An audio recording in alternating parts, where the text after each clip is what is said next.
Our second inning workshop presenter is Don Romard. Don Romard had a successful career in information technology where he implemented many complex solutions for his customers. He uses his speaking and leadership skills in his work, in Toastmasters, and in reading Bible scriptures as a lector in his Catholic church. And this afternoon, Don is going to share some of his lessons that he learned on his leadership journey in his workshop that is called A Leadership Journey. So let's all welcome Don up here to the lectern.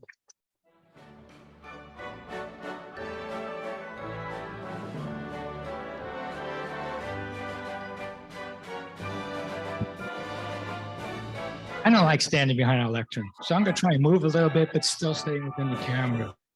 Good afternoon, everybody. Were our first two speakers motivational?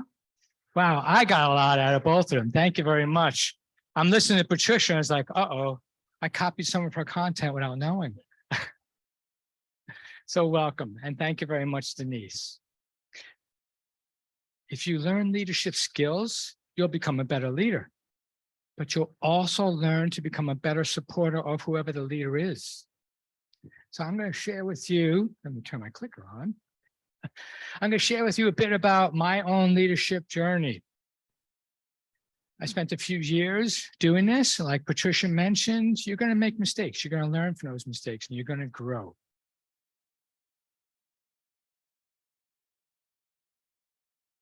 All right, now this isn't working.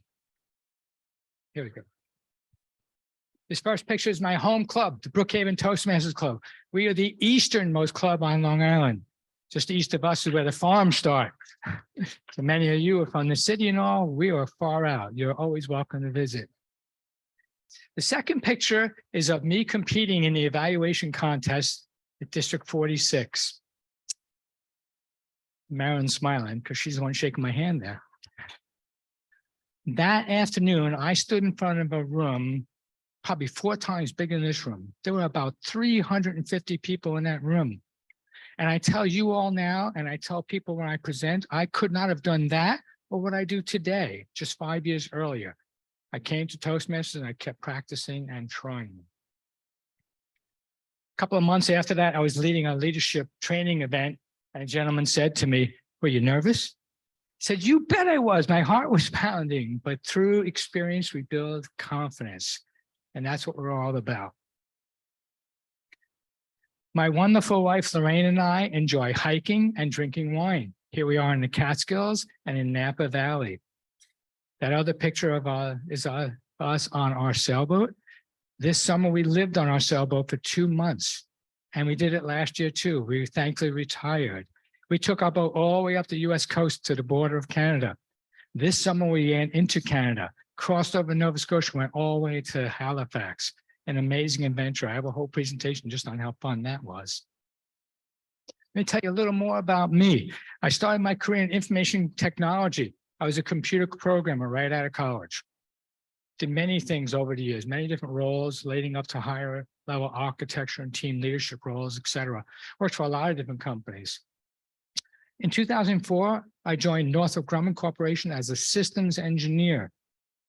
And I really enjoyed that work scope, and I ended up staying there for the rest of my career. Never planned to do that, it just happened. In 2010, I earned a professional level certification in enterprise architecture, very specific technology field. In 2017, I was part of a first run that MIT put on a curriculum in systems architecture and engineering. 2019, big honor. I was elected into a very elite group of technical fellows at Northrop Grumman. I was one of 200 people out of a workforce of about 80,000. I needed leadership skills to get there, and I developed them over the years, and then it was quite an honor to have to give back once I did get there.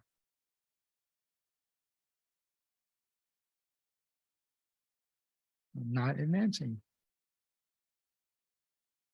Can you hit next, please? Thank you. I've had a number of leadership roles in Toastmasters. I didn't plan on that when I joined. Like many people, I came for the communication skills I wanted to learn. But I found out afterwards, oh, there's a leadership program too. My first year, longtime club member Beth Lynn volunteered me to be the sergeant at arms. We've all experienced that. I gladly accepted. It's a volunteer organization. We need many hands to help things go. I learned a lot about how meetings are run. The next year, I was pretty much volunteered to be president. Once again, I smiled and said yes. And I also learned on the job, as Patricia mentioned, and we all know, we're learning on the job. We're learning how to be better leaders. I did many roles over the years. The one I want to tell a little story about is sponsoring and mentoring the Toast Hampton Club. I went to a demonstration meeting out in God's country, Bridgehampton, Long Island. Montauk's only about that much farther. After the meeting, fellow Toastmaster says to me, Don, I think you should be the sponsor for this club. So like many, I didn't say yes initially. I said, I want to think about this. I did some research. This is a big responsibility. Not to mention, it was a 45-minute drive each way. Then I did say yes, but I committed to going once a month instead of twice a month. That was sort of the balance. I was still in my own club, and I did that for a number of years. It was very rewarding. Another Toastmaster friend, Brian Cohen, said to me, you know, you should make this a subject of your high performance leadership project. So I did, and I did that for a year. I really worked the whole thing for a year. And I want to tell you, at one of our committee meetings, Carmen, who is the club founder, and two of my other committee chairs were in my house. And before we really got started with the formality of the meeting, we were just talking a bit. And Carmen shared with me about her feelings about all the guidance and advice that I was giving her. And she says, I felt like a teenager and you were my mother telling me what to do all the time. And we shared a good chuckle because we had both come to understand where we were. For her part, she was learning to accept the guidance I was giving her, that I was there to help her and everything I was doing was for her benefit. And for my part, I had to learn not to broadcast all the time. I had to provide leadership guidance and guidance on how to run the club in doses that she could consume. So it was a very rewarding experience for both of us. I've had a number of other jobs over the years, not going to talk about all of them, but these are opportunities, as the other speakers have talked about. When those come your way, take them, learn on the job. Next, please. If you don't know where you're going, any path will take you there. That from the Cheshire Cat. I don't think this group, online and here in person, are a bunch of wandering souls. Set goals in life, you're here to learn, you're going to improve your skills. But beware, it's easy to become complacent and just show up at your club meetings, not volunteer for a role, not give a speech. Or at work, are you just complacent? So be aware, set goals and keep working towards them. Next, please. When opportunity comes your way, seize it with all its imperfections. This from Dick Clark of American Bandstand fame. I've had a copy of this quote for decades, and it really, really resonated with me. When I have important decisions in life or my career, I think about this. No one's going to give you that perfect opportunity on a silver platter. So it might not be perfect. You might not know how to do the job initially, but say yes. Next, please. How do you begin your journey? The simplest thing, show up at your meeting, take on a small role, be the timer. A very simple role, you take some notes, you get up in front of the audience just a little bit, say one little report. Volunteer at work. Do a little bit more than your regular job. Ask your project manager or your boss, can you take on something else? These things begin to show initiative, and leaders see that and respect that in you. Next, please. Take on the next bigger task. Be the table topics master. Now you have to run a little bit of the meeting, introduce a few people, ask for more opportunities at work. Maybe you can do the next project status report. Maybe people will give you those opportunities, give you some coaching on the way. Next, please. Now, these efforts are about your performance. You are learning how to execute the task. And you are, of course, helping the team to succeed, but they're about you. Next slide, please. Before you're a leader, success is about growing yourself. Next, please. So of course, take on the next bigger task. So we're doing this slowly. You don't have to jump in to being the district director having no experience. You can grow your skills and get there eventually. So be the general evaluator. Now you're running a good sizable part of the meeting. You have to introduce a bunch of people. Then you have to provide feedback of how the meeting in general went. Feedback is one of the most important skills you can learn to give as any kind of leader. Whether you're a parent, a spouse, a boss at work, or whatever it is, positive feedback to motivate people is something you have to learn how to do. Volunteer at work for a next bigger role. You ever been part of a multi-day meeting or a full day meeting like this one? It takes a lot of work to set up the agenda. Volunteer to help out. Be a team member to help somebody like Denise. Next, please. And then, of course, take on the next bigger role. Be the Toastmaster of the day. Now you have to run the entire meeting. You have to introduce a lot of people. You have to follow the agenda and watch time. Are people talking too long and wandering off topic, and you have to reel them back in? Are these skills transferable to work and to other places? Of course they are. And that's why they're so important. Again, I didn't know there was a leadership track when I first joined, but it all resonated with me. I did it all. In my club, when I became the president, I said, I'm going to be the Toastmaster of the day if nobody else volunteers to do it. And every president after that, I've told them the same thing. And I tell people, you need to do this role 20 or 30 times before you get really good at it. This is a really important skill in the corporate world, your garden club, your church, anywhere you need to run an organized meeting. These skills, now you're starting to build working with the team, not just being a part of the team. Next, please. So the important skill you learn here, Kevin mentioned it, influence. How do you convince someone to want to do it? You're not telling them what to do. You're helping to influence them to want to do it.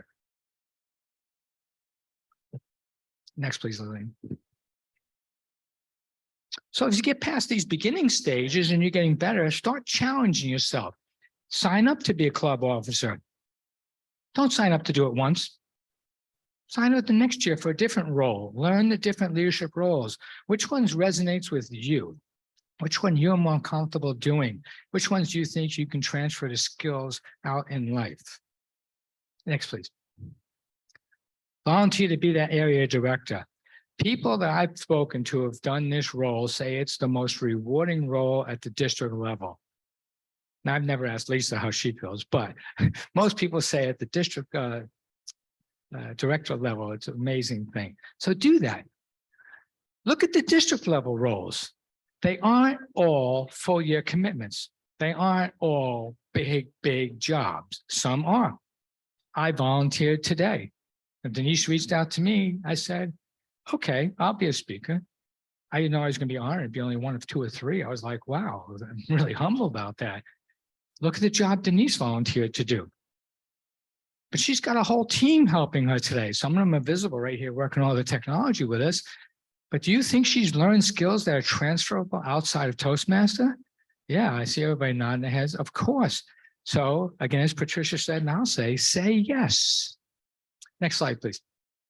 On your journey. So next, please. You're going to keep building up your skills. Ask for more opportunities. If you're in a work environment, ask for that promotion. And here's something I learned from one of my mentors. If the answer is no, ask, what do I need to do to make that a yes? You're not angry. You might be disappointed, but sometimes it's just about timing, not the right time for you. Or maybe you do need to work on some other skill to get that job. So ask, what do I need to do to make that a yes? Next, please. I want to tell you a story about getting assigned a buddy. I love sharing knowledge. People have shared knowledge and helped me in life. I like to give back. But this was the first time in my life I was formally assigned a protege, or some people call it a mentee. And Dave and I got to work together for about 6 months. Now, Dave wasn't someone that was just out of college. He came to me as a senior level technologist, but he was interested in coming into our organization. I was in the systems engineering world, Northrop Grumman Corporation. So Dave and I got started. I said, all right, Dave, we're going to run this small project, small enough that we will run the project. Bigger projects, we get assigned project leaders, lead architectures, a whole team of resources. But small projects, we'll do most of it ourselves. I said, from day one, we're going to do a weekly status report. It's only going to be 15, 30 minutes. Here's the PowerPoint presentation. What did we accomplish this week? What are we doing next week? And the reason we do that, I told him, is we want to have confidence in our customer and our management that we're making progress. Maybe we've missed a goal or we have a challenge, but at least if you let people know what's going on, they'll be comfortable. It's when they don't know what's going on that they get worried. Maybe start micromanaging to find out what's going on. So it's about keeping that confidence, that rhythm. And then outside, Dave and I would work on what were the deliverables we had to put together. I taught Dave, we collect requirements, what are the customer's needs, come up with a design solution, maybe put together a cost proposal, present at the end. These are all things we did. We were the technical leads of projects. Through all of this, Dave really enjoyed the experience. He learned a lot. He decided he was going to transfer into our organization. He really enjoyed himself. For my part, I learned how rewarding it was to help a fellow human being succeed in their career. It was a wonderful thing. Dave was so happy with my own leadership skills, next slide, please, that he bought me a copy of this book, Shackleton's Way. Sir Ernest Shackleton was the famous Antarctic explorer. He wrote his own book about how him and his men were shipwrecked for 2 years on Antarctic ice. The boat was gone. He brought 36 men home alive, an amazing thing about leadership. These two women wrote this book about what were the leadership skills he'd use and the psychology before psychology was really a known science. An amazing, amazing read. Next slide, please. Before you were a leader, success is all about growing yourself. When you become a leader, success is all about growing others. Next slide, please. I want to share with you two of my favorite leadership resources. I've got a bunch of books on the subject, but these two are what I picked out. What got you here won't get you there. Marshall Goldsmith, if you've never heard of him, top executive coach in the US and even in the world. He coaches people that want to get to the C-suite in a company. Chief Information Officer, Chief Financial Officer, Chief Executive Officer. And the book is essentially about those personality flaws, psychological mistakes that people make that prevent them from getting there. And it's applicable to all of us. Great, great read. I was given the book by my former boss, and she helped me in some of the final phases of my leadership. Wonderful. And I'll tell you another story about a fellow who I'm still friends with today. He was a team leader of mine. He says, you know, Don, earlier in your career, you had sharp elbows. We had to kind of polish you a little bit. But remember, I was that computer programmer. I was a technology geek. I didn't have soft people skills when I first got into this. I had to learn them and grow over the years. And I had a lot of people that helped me. So I was happy to give back. Next slide, please. General Colin Powell, a leadership primer. Just Google this presentation. It's in green because it's from the Army. Kevin, you've probably seen, I've had a copy of this for decades. If you don't know who General Colin Powell is, I will tell you, he had impeccable integrity, character, leadership skills. Next slide, please. So let's do a bit of a recap. Toastmasters is a fun, safe place to learn. We all know that. It's a safe place to fail. We get to try, we get to learn on the job. We have a self-paced education program. You can take 10 years to get your DTM. You can do it in 5 years. But don't show up to a meeting and do zero. Give a speech, take on a leadership, work the program. You can work at your pace, but don't not work it. Don't sign up, I'm done. Don't show up to a meeting and not sign up for a role. And of course, we're constantly practicing our speaking and leadership skills. I heard a world champion speaker say, speaking is a muscle. We have to practice it. So here you can. Next slide, please. As you do this, you invest in yourself, you'll become more successful. These opportunities come up, seize them, say yes. Your work and life will change for the better. You'll become a better communicator. You'll become a better leader. But here's something interesting. You want to be a better leader? You need better communication skills. That one's pretty obvious. But if you want to be a better communicator, you need to learn some leadership skills too. Who are you speaking to? Who's in the power structure? Kevin was kind of talking about the informal versus formal leadership. So those two have a symbiotic relationship. Next slide, please. Leaders are made, they are not born. They are made by hard effort, which is the price which all of us must pay to achieve any goal that is worthwhile. So when that opportunity comes your way, say yes. Thank you.